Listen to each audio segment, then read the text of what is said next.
Social media पर हमारे हिंदू नौजवान इजराइल को हीरो बता रहे हैं और ईरान को जालिम, मुल्ला, कट्टरवाद और ना जाने क्या क्या बता रहे हैं और इजराइल के पक्ष में, सपोर्ट में पोस्ट कर रहे हैं। मैं हाथ जोड़कर उनसे भी विनती करता हूं कि ये काम कतई न करें। इजराइल ना भारत का दोस्त था, न दोस्त है और न दोस्त आगे भी होगा, भरोसेमंद। पॉलिटिकल सिस्टम है, जैसे गठबंधन पार्टियों का होता है, कोई भी किसी दल में चला जाता, सरकार चला लेता, फिर हट जाता। वैसे ही आज अमेरिका चूंकि भारत से सटा इसलिए इजराइल सट गया, लेकिन वो मेरा मित्र नहीं हो सकता। मित्र मेरा रूस था, मित्र मेरा ईरान था, आज भी मित्र है, आगे भी वो नेचुरल अलायंस हमारा होने वाला है। जिस अमेरिका और इजराइल के दबाव में कई साइन हमारे किए हुए एग्रीमेंट रद्द कर दिए गए ईरान से, उसको आप मित्र बता रहे हैं, यह मुझे लगता है अज्ञानता का परिचय है। इससे बचने की जरूरत है। केवल इसलिए कि वो मुस्लिम से लड़ रहा, तो अब तो युद्ध वो भी नहीं रहा। अब तो जिस मुस्लिम को आप मुस्लिम कहते हैं, मुस्लिम ही मुस्लिम से लड़ रहा, तो फिर इजराइल कहां रहा? यह भी एक पॉइंट है आपके लिए। आप इस तरह के पोस्ट ना करें। सऊदी को मरकज माना जाता और सऊदी के शाह और सऊदी के मुफ्ती या काबा के इमाम के बयान को महत्व दिया जाता, लेकिन खुली आंखों से जब आप देखते हैं तो फिलिस्तीन में 3 दशक में जो जुल्म इजराइल, अमेरिका, बर्तानिया, जर्मनी, फ्रांस के जरिए किया गया, तमाम बहुराष्ट्रीय कह लें आप सेनाओं के द्वारा और यूएनओ के द्वारा जो नाइंसाफी, जो जुल्म फिलिस्तीनियों पर किया गया, सऊदी अगर मुसलमान का हमदर्द होता, अगर मुसलमान का खैर ख्वाह होता, ईमान उसके राई के दाने के बराबर भी अगर आले सऊद के किसी भी नस्ल में होता, तो वो किसी भी कीमत पर अमेरिका से दोस्ती नहीं करता, बर्तानिया से दोस्ती नहीं करता। और दुनिया में अनेकों ऐसे देश हैं जिसकी दोस्ती अमेरिका, बर्तानिया से नहीं है, मगर वो देश है।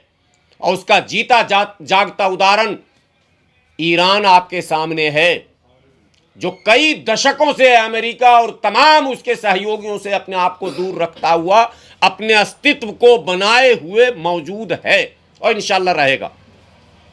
तो सऊदी ने न केवल अमेरिका से दोस्ती की, बल्कि इजराइल को एक प्लेटफॉर्म दिया।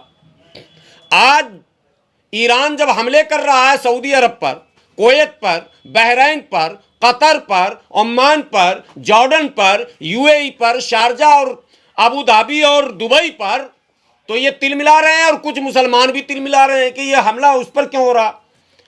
या तो ज्ञानवर्धन कीजिए। तमाम CIA और मोसाद के अड्डे दुबई में, शारजा में, कतर में, मस्कत में, बहरीन में, सऊदी में मौजूद हैं। पूरे काबा को छोड़कर, यानी दायरे हरम को छोड़कर कहीं महफूज नहीं है। चप्पे चप्पे पर, यहां तक के मक्के की भी निगरानी में मोसाद की शमूलियत का कई बार इजहार हुआ। इसलिए मक्का के अंदर भी खून खराबा हुआ, आपको नहीं पता है। वीडियो के बाद सीधे हमसे बात करेंगे। कई बार मक्के में खून खराबा हुआ, ईरानियों को ही उसमें मुलजिम करार दिया गया। वहां भी कहीं ना कहीं मोसाद और CIA के चपेट में पूरी हुकूमत। आप कहते हैं कि हम इस्लाम के सबसे बड़े अलंबरदार हैं।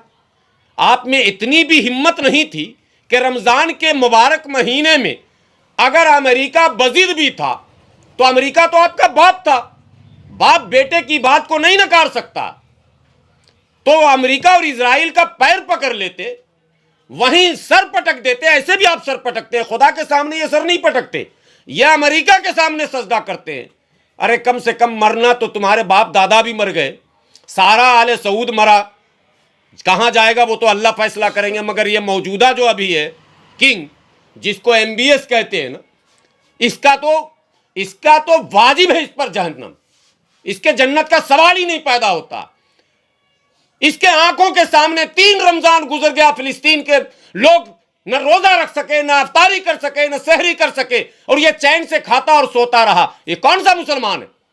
मुसलमानों को तो इतिहास खालिद बिन वलीद से लेकर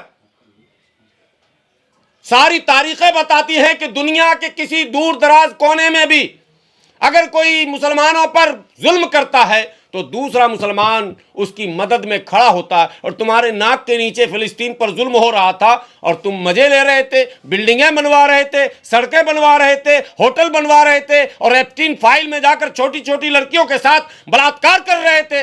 तुम कर क्या रहे थे? खाने काबा के खिलाफ का सौदा कर रहे थे तुम। ये सारी बातें मैं नहीं कह रहा हूं, ये सारी बातें आ चुकी हैं। ये तोहफा दे रहे हैं खाने काबा का खिलाफ। दुनिया के मुसलमानों से एक अपील, पूरे दुनिया के मुसलमानों से, ये बहुत महत्वपूर्ण मुद्दा मैं बोलने जा रहा हूं।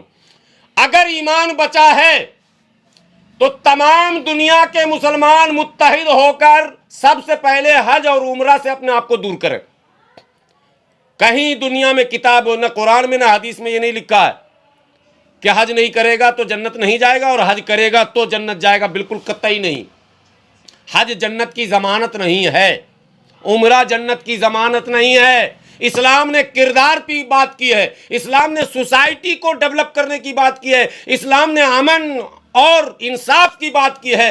ये सारी चीजें बात की है कि आप हज कितना कर रहे हैं और उम्रा कितना कर रहे हैं। अगर चाहते हो मुल्क में इस्लाम की बेका, इस्लाम की सलामती और सही इस्लाम दुनिया के सामने जाए, इसके लिए पहले सऊदी को कंट्रोल करना होगा। और सऊदी को कंट्रोल करने के लिए दुनिया के मुसलमानों को पहले उम्रा और हज का बहिष्कार करना होगा, अपने आप को दूर करना।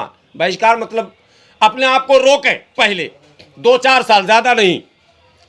नियत करें, नियत पर सवाब मिल जाएगा।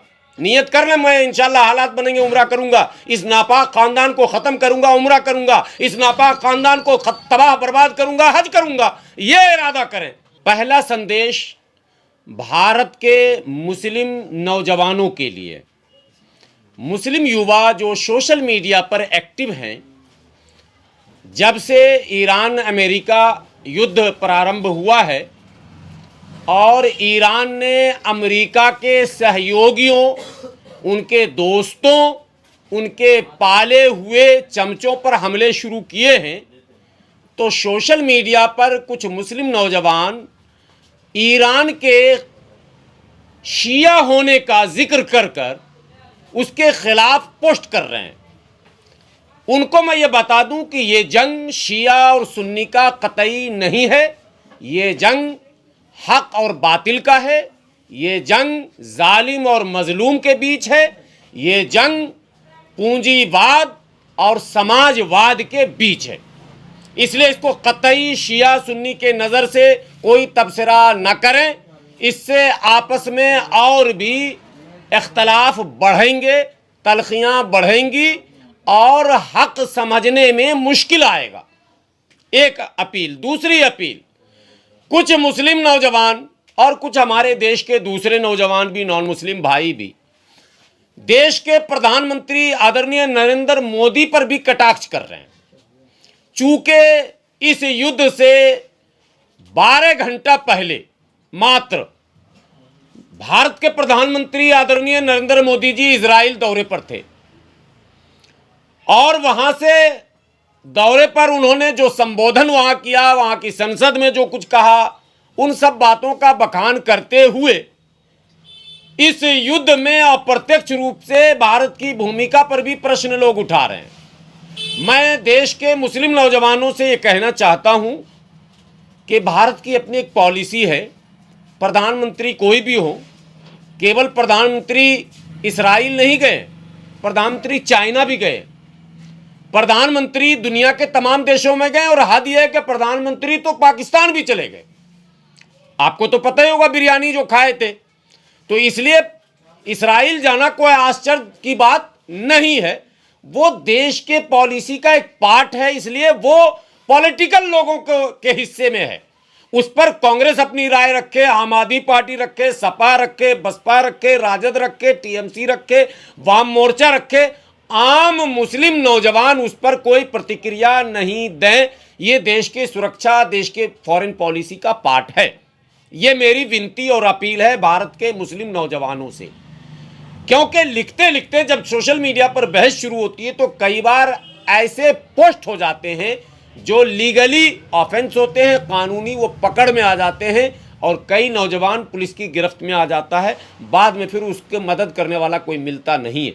इसलिए मैं अपील कर रहा हूं, गुजारिश कर रहा हूं, एक भाई होने के नाते जहां तक मेरी आवाज जा रही है, मुस्लिम नौजवानों से अपील करता हूं, बहुत मोहतात होकर सोशल मीडिया पर पोस्ट करें। खास करके हमारे मुल्क के लीडरों के बारे में या सेना के बारे में जब कुछ लिखना हो तो बहुत ही सोचकर, समझकर, पढ़कर एक सटीक विश्लेषण तो कर सकते हैं जो देश हित में हो, लेकिन अनर्गल कोई आरोप लगाकर कुछ भी लिखने की कोशिश ना करें और ना बोलने की कोशिश करें। एक अपील देश के हिंदू नौजवानों से जो सोशल मीडिया पर एक्टिव हैं, इजराइल एक देश है, ईरान भी एक देश है। इतिहास को अगर खंगालेंगे तो ईरान भारत के मित्र देशों की सूची में अगली पंक्ति में रहा है कई दशक तक। पिछले 1-2 सालों से पूरे ग्लोबल चेंजिंग आए हैं, गुट बदले हैं, वो एक अलग बात है, लेकिन भारत गुट निरपेक्ष देश कहलाता है। लेकिन अगर गुट भी है तो जो 30 साल मित्र आपका रहा हो, वो अचानक अगर आपकी पॉलिसी से कहीं डिसएग्री हो रहा तो वो आपका शत्रु नहीं हो सकता। और जो आपका हमेशा दुश्मन रहा हो, अचानक वो दोस्त बना है किसी कारण से, तो वो आपका इतना बड़ा मित्र नहीं हो सकता कि वो उस मित्र के कारण उसकी मित्रता खराब हो जाए। मैं भारत सरकार से विनती करता हूं कि आदरणीय प्रधानमंत्री जी इस अंतर्राष्ट्रीय मामलों में रुचि लें।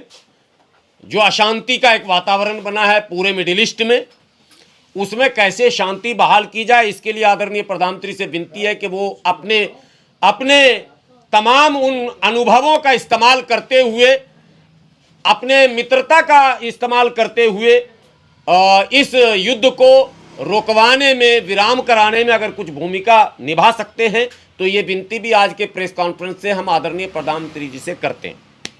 मित्रों, आपको पता है कि पिछले 6 महीने से, बल्कि 1 साल से ईरान और इजराइल में जबरदस्त तनाव था।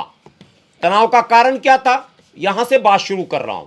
तनाव का कारण था फिलिस्तीन गाजा युद्ध। फिलिस्तीन और गाजा को लेकर जो गलत भ्रामक प्रचार किए गए कि 7 अक्टूबर को हमास ने क्यों हमला किया, तो जो लोग इतिहास को नहीं जानते वही इस तरह की बेबुनियाद बात करते हैं। हमास लगातार हमले कर रहा था, 7 अक्टूबर को उसने बड़े हमले किए और उस हमले का उसको हक है। जिस मुल्क पर आप कब्जा किए हुए हैं, जिस मुल्क की जमीन पर कब्जा किए हुए हैं, उसके तमाम इकोनॉमी पे कब्जा किए हुए हैं, उसके तमाम सिस्टम पर आप कब्जा किए हुए हैं, उस मुल्क का बाशिंदा अपनी मुक्ति के लिए कुछ भी कर सकता है। और इसके उदाहरण अनेकों हैं, भारत में भी उदाहरण है। इसलिए फिलिस्तीन की आवाम के साथ भारत की सरकार थी। स्वर्गीय अटल बिहारी वाजपेयी जी का वो वीडियो आज भी पब्लिक के बीच मौजूद है, आप लोग भी सुने होंगे। यासिर अरफात का इतिहास आपने सुना होगा। इंदिरा गांधी जी की हत्या पर यासिर अरफात सड़कों पर बैठकर रोए थे। इतनी मित्रता थी और फिलिस्तीन की हिमायत में हमारी सरकार हमेशा रही। कुछ पॉलिटिकल मजबूरियां हैं कि आज की सरकारें फिलिस्तीन के पक्ष में मतदान तो करती हैं, अभी मतदान भी हुआ, लेकिन खुलकर बात नहीं कर पाती हैं। लेकिन यह मुद्दा नहीं है। मुद्दा यह है कि फिलिस्तीन की हिमायत जब ईरान ने खुलकर किया तो इजराइल ने ईरान को अपना शत्रु मान लिया।